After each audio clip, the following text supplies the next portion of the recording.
Let me ask you a question. As a leader, as a business owner, do you find yourself in a conundrum? You don't know the answer. You don't know the right, wrong, or indifferent. That's our conversation today on the podcast. Let's dive in.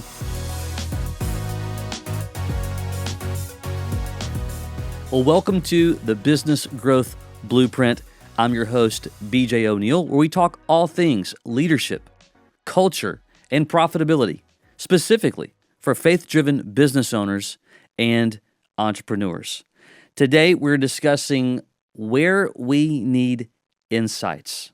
Now, I'll tell you, I often talk a lot about and give story to the early days of business ownership and entrepreneurship for me, because that's where the biggest gaps were at. It certainly was a season where learning was more difficult. As a matter of fact, this will age me a little bit. We were talking the other day, comparing notes, if you will, up on advertising back in the 90s. And I'll never forget, someone said, well, what was one of the most effective advertising strategies you had back then? And believe it or not, one time a year, someone came around so that I could renew my Yellow Pages ad. Remember those days? That's how, it's crazy. Today we run ads on Facebook and Instagram, TikTok, and all that, and we update them by the day, by the minute, sometimes one time a year. That was a crazy time. However, during that season, I was wanting to grow. I was wanting to get at it. We had a couple of several different businesses. One of them, which was a party supply business. It was a physical in a strip mall, 1,600 square feet, kind of thing. And the neighbor next to us was an electronics store. And they got an opportunity to expand and to build a building somewhere a few miles down the street. And so it made the building vacant next to us. And so what do you do when you got an opportunity to grow and to expand? You take it, right? Now, if you've been in business for quite a while, you probably know where this story is going a little bit. And so the retail space, the folks who owned the building, they gave us an incredible deal, right? And sometimes those incredible deals are kind of disguised as expensive overhead. That's exactly what this was. And so we took that 1,600 square feet, we expanded to 5,000 square feet. And to be fair, we were pinned in there. We didn't have a lot of space, and we did a lot of big business seasonally for different seasons, but with weddings and anniversaries and whatnot. So to be fair, there was an argument that you could say that more space could have helped. Well, as you can imagine, no strategy was to put into that decision. It was just all about, this is how you grow. We're doing X amount per year now. We want to do X amount per year, next year and beyond. We just got to get bigger. And that's usually actually not the case. Of course, we expanded our footprint. That took our overhead and basically tripled our overhead by the time that everything was all said and done. Plus, we had a loan that we had to deal with for all the construction that we went through to expand the space. New floor, new paint. We were it, right? We had arrived because we were bigger. Probably it wouldn't have been the worst case had I had advisory work, strategy work, and outside voice. Why? Because I was in the actual picture itself. And oftentimes, when we're actually sitting in the middle of it, in other words, when we're in the daily grind in the middle of the weeds, we typically cannot see many things at all. That's why we believe, and why we're called, we being our entire coaching group, we believe that businesses need strategic work from the outside. It's extremely helpful in several different ways. And so what are the issues? Well, there's several different myths. One, the myth is, I'll figure it out myself. Now look, I think I know a lot, oftentimes, but the reality is I don't know a lot, and you probably don't either. Why? We can't know everything, especially in today's business culture and business climate. I mean, you think about how fast things are moving, right? I mean, it was just, not even 2 years ago, when I'll never forget an article, it might have been 3, I think it was 2, an article that I read fall of, I want to say 23, and it was all about AI. How AI coming the next year was going to be the most talked about business strategy. And I'm like, what? Come on. Well, sure enough, it was like clockwork. January rolls around, and absolutely it becomes, and still is, and still will be, one of the biggest things. But we don't even know what it means half the time. There's all these tools out there to use, and what. So to think that we just have it all figured out, that we just know. Now we're going to gain insights, but even if you're extremely knowledgeable in any one area of business, it is still great advice to seek advisory work, strategic work from someone who focuses on that area. It's huge. Many business owners believe they just need more time, more effort, or the next marketing tactic. But Proverbs 15:22 says, "Plans fail for lack of counsel, but with many advisors, they succeed." And this is where, from a faith perspective, when we surround ourselves with people who we trust, who we know, who not just like us, but they are there for a specific purpose to help us see blind spots, to help us see around the corner, to help us see areas to where we're not focused there because we're paying attention to the big picture. And especially as businesses get bigger, more overhead, more team members, more customers, more problems, more challenges, more realities, right? And because there's so many of them, it's incredibly overwhelming to think, I can do this by myself.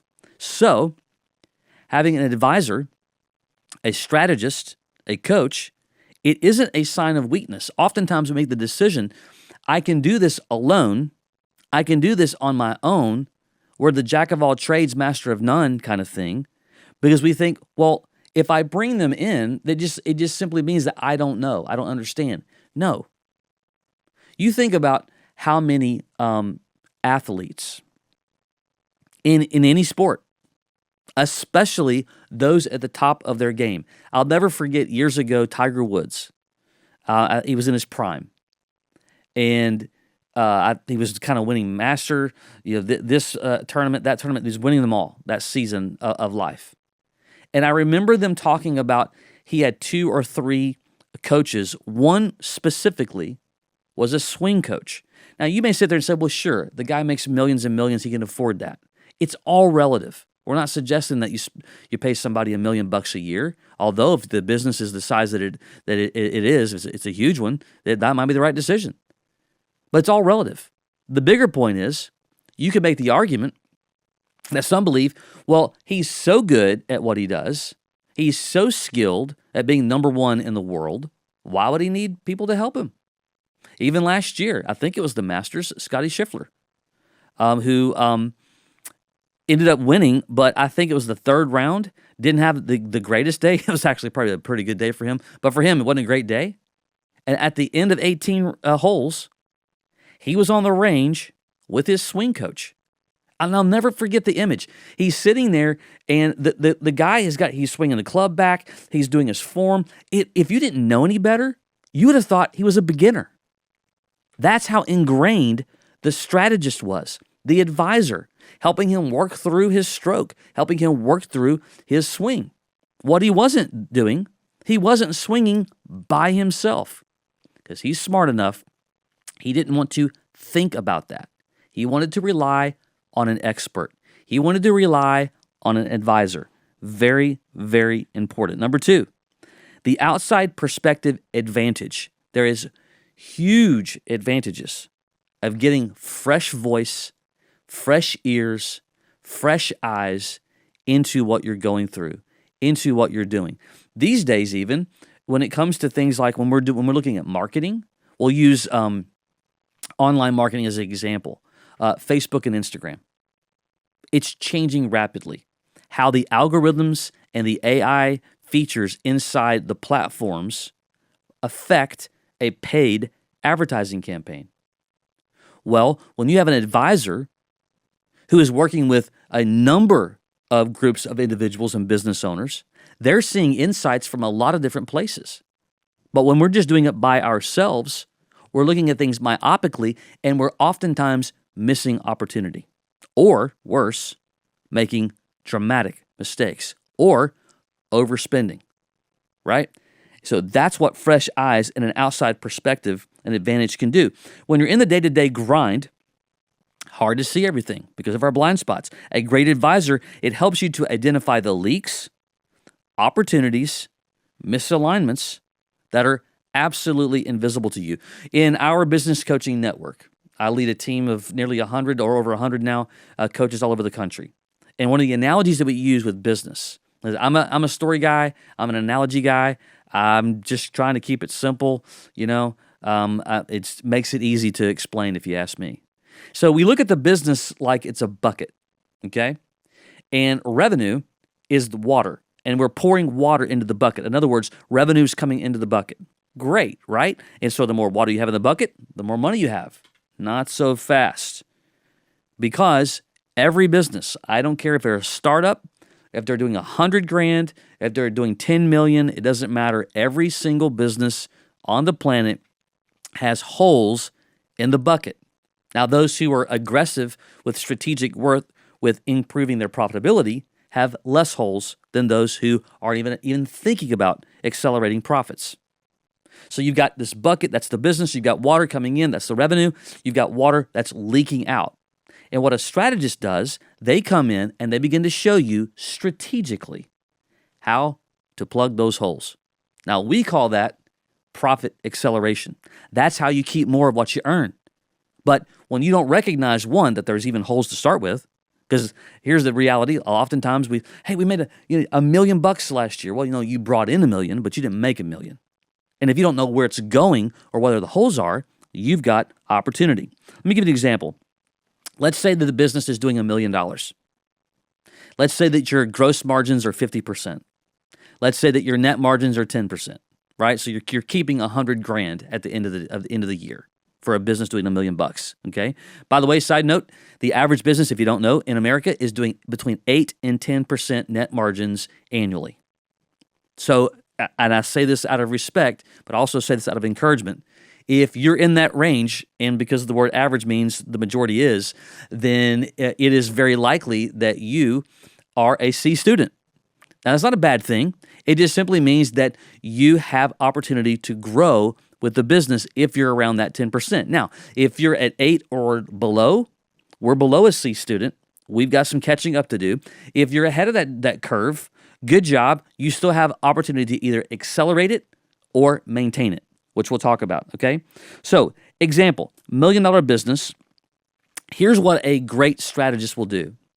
They'll come in and they'll say, okay, let's just say we're doing 10% and we want to get to 17%.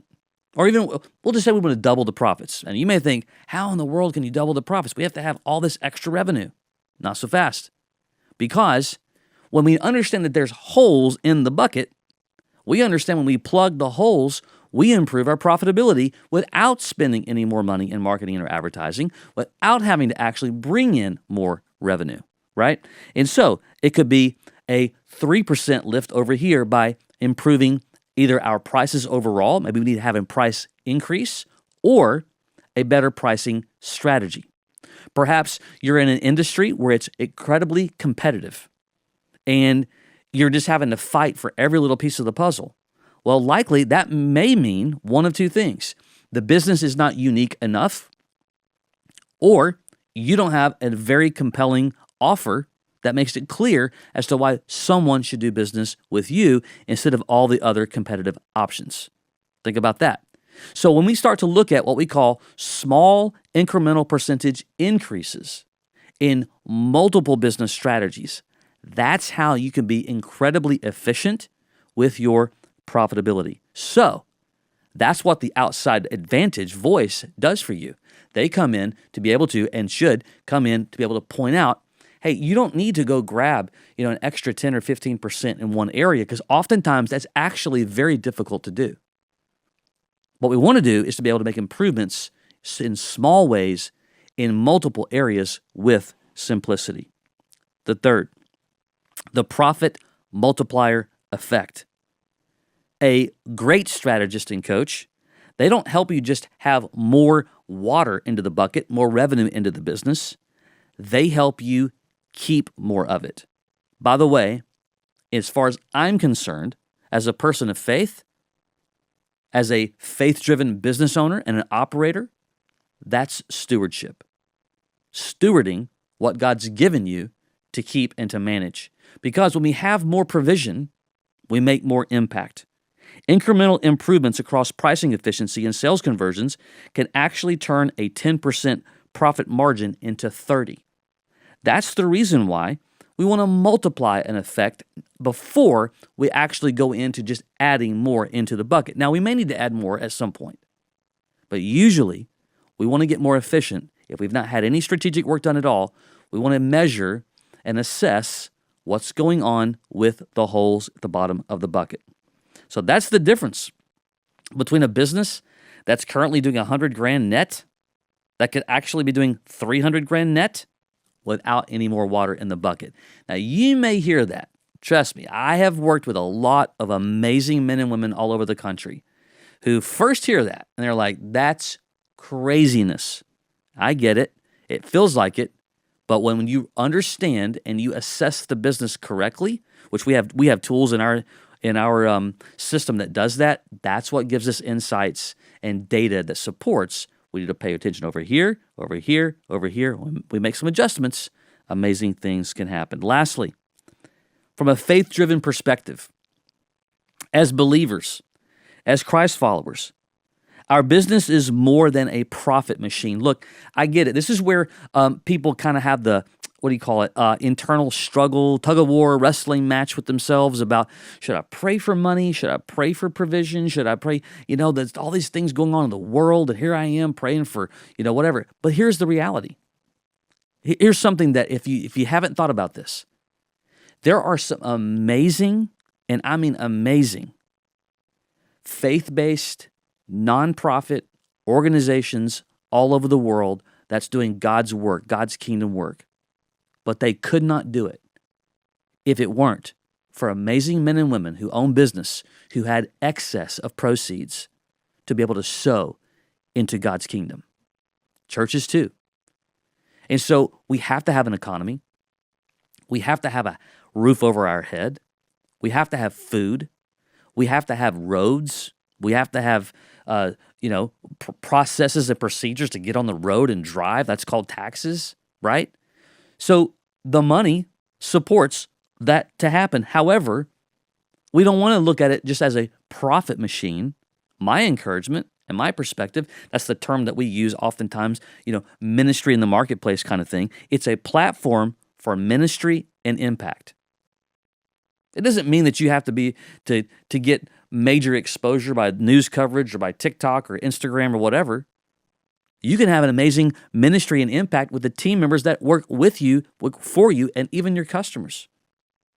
You have an opportunity, regardless of how your structure is. Maybe you're not a Chick-fil-A style where faith is a very obvious thing in the business model. I think it could be and should be, but maybe that's not you. That's fine. You still personally, as the business owner, the leader, department head, whatever, you still can do your part to using the business as a platform for ministry. And a Christ-centered advisor, as far as I'm concerned, keeps you aligned with biblical principles while pursuing excellence. It's really easy sometimes to get on a slippery slope and forget, wait a minute, not my business, it's his.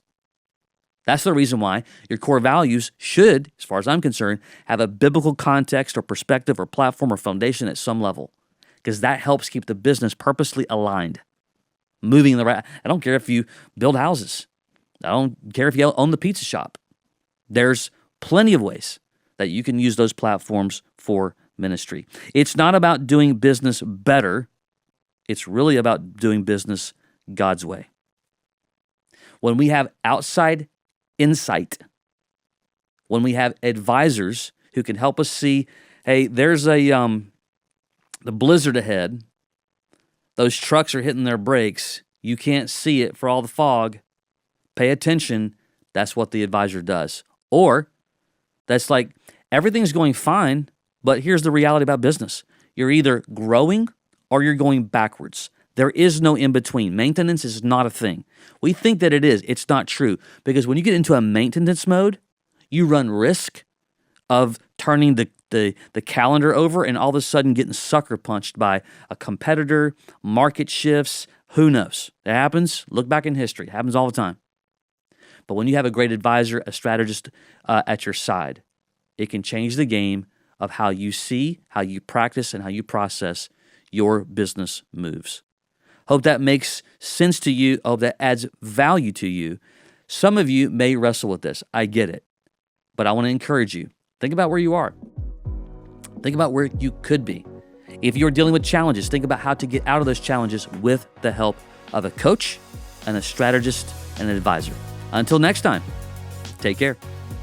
Hey, I want to invite you to the next episode where we're going to talk about from big office to bigger purpose, how to escape the revenue trap. Access more